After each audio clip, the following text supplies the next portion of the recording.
Ladies and gentlemen, though civilization endures another 1,000,000 years, there will surely be never a funnier man than Jake Wallis Simmons. It's actually Simon's. Can we do it again? No, that's good. That's Right, anyway, my name is Jake and I work for the Sunday Telegraph. Now, at the Telegraph, at the Telegraph, at the Telegraph, everyone looks very smart. You know, we have suits and we have ties and we have old-fashioned typewriters that we tap away on all day, and we have cigars that we smoke all day, and we operate a 3-day week, and we tame the unions. We want to save the pound and hunt the EU, and colleagues snatch milk off each other at lunchtime and give me that, you bounder. And we put our cigars out in the mouths of young urchins, like that. And we all go to work on a horse. Well, how did you feel it went, Jake? I felt it got better as I went along. Yeah, but how do you feel it went? Overall, I'm not sure, maybe a 4 out of 10. Were you nervous?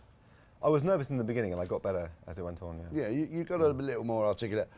You would, I mean, if you were doing even an open spot in an open mic night, you'd probably die on your arse with that. Yeah.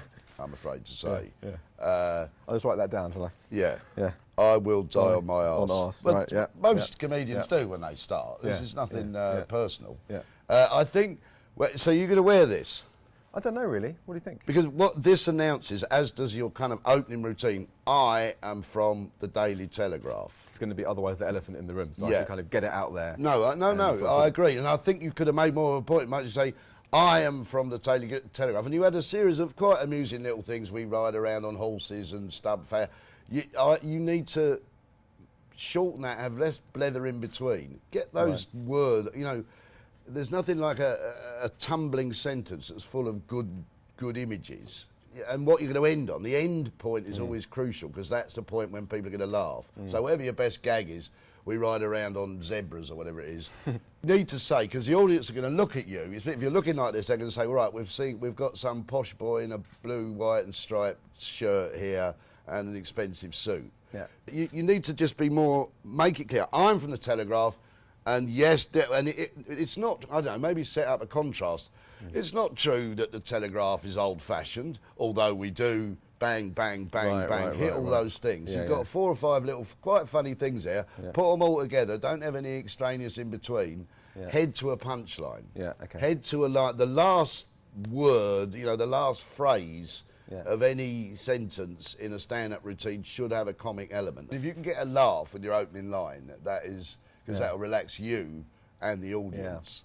An audience want to feel that, and you're not going to be able to achieve this so soon, but they want to feel that the person here knows what they're doing and they can relax and enjoy the laughter. If they're fretting that the person's nervous or worried or don't know what they're doing, then that can make the tension in the audience. But actually, I felt you came on with a nice sort of, you know, you were not frightened to be there. Now, I don't know if it's true of all Telegraph journalists, but I often tend to feel old before my time. Like, for example, New Year's Eve, a few years ago, would have been party, party, lager, lager, you know, sex in the loos with yourself. but these days, this New Year's Eve, I found myself lying in bed in parallel with my wife at 11:30 saying, should we stay up? I think, frankly, your New Year's Eve routine is poor, I'd say, Jake. Not to put too fine a point on it. Let's write that down there. Everyone's, you